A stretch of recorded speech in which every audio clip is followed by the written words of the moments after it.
Hello dear student, कैसे हैं आप। आज हम लोग बात करेंगे आपके जनसंख्या से संबंधित एक वीडियो जो जनसंख्या घनत्व के बारे में। आज भारत की जनसंख्या घनत्व के बारे में हम बात करेंगे डियर स्टूडेंट।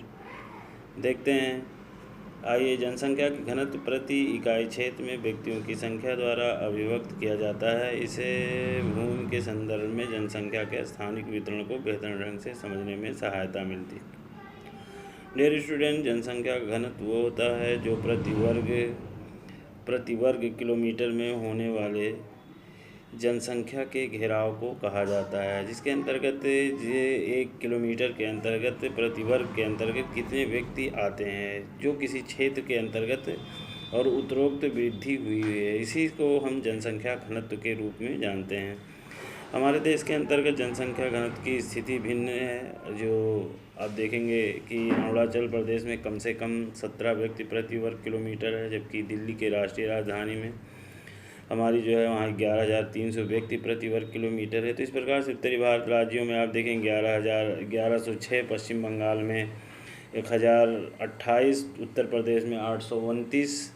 तो प्रदेश के जितने भी लगभग देश के जितने भी प्रदेश हैं या राज्य हैं या नगर हैं, उनका जनघनत्व तो अलग अलग है। जबकि अंडमान निकोबार और द्वीप समूह छोड़ केंद्र शासित में जनसंख्या का उच्च घनत्व पाए जाते हैं। जनसंख्या घनत्व जैसे पहले से अनुच्छेदों में भी बताया, अनुच्छेदों में भी चर्चा की जा चुकी है कि अघोषित माप की कुल कृषि जनसंख्या के दबाव के संदर्भ में भूमि अथवा इसके अंतर्गत जो है लगाया था। डियर स्टूडेंट, इस मानचित्र के माध्यम से आप जनसंख्या घनत्व को और ज़्यादा अच्छे से समझ सकते हैं। देखिए 1,000 से अधिक वाले जो क्षेत्र हैं जो ब्लैक कलर के हैं, तो आप देखेंगे यहाँ पर जो है क्या कहते हैं, एक है दिल्ली के अंतर्गत जो है आता है डियर स्टूडेंट्स। के बाद 800 से 1,000 के अंतर्गत जो है इस प्रकार का जो शैडो बना हुआ है, आप देखेंगे कि इस तरीके से जो है, तो यहाँ पर इतना जो है प्रति वर्ग के जनघनत्व पाया जाता है डियर स्टूडेंट। उसके बाद 600 से 800 आप देखेंगे, 600 से 800 जो है आपके पूरा उत्तर प्रदेश है, इसके अंतर्गत आता है। और भी बहुत सारे जो है क्षेत्र और प्रदेश आते हैं, तो इस प्रकार से इसे देखा जा सकता है। 200 से कम जो है आप देखेंगे कि इस प्रकार की लाइंस जो खींची गई हैं उसके अंतर्गत 200 वर्ग से कम हैं जो 1 वर्ग के अंतर्गत जो है आते हैं। डियर स्टूडेंट, आगे बढ़ते हैं।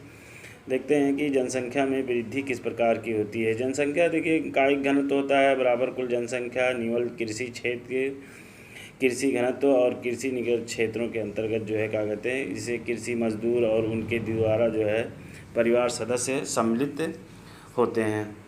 इसके अंतर्गत आप देखेंगे जनसंख्या के दोगुना होने का भी समय होता है। जनसंख्या के दोगुना में वर्तमान समय में वृद्धि दर किस जनसंख्या होती है, इससे पहले भी मैं बता चुका हूँ डियर स्टूडेंट। आइए अब बात करते हैं जनसंख्या की वृद्धि। जनसंख्या वृद्धि दो समय बिंदुओं के बीच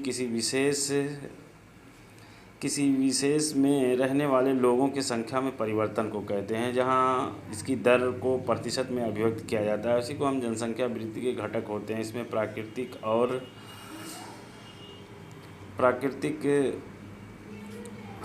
और अभिप्रेरित हैं। जबकि जनसंख्या वृद्धि के विश्लेषण के अंतर्गत आप देखेंगे अधोसंरचित जन्म और मृत्यु दरों को निर्धारित किया जाता है। अभिप्रेरित घटकों के लिए किए गए हैं, जिसके अंतर्गत बहिर्वृत्तीय संचालन प्रबलता स्पष्ट किया जाता है। इसके लिए भारत की जनसंख्या की दशकीय वृद्धि रहती है।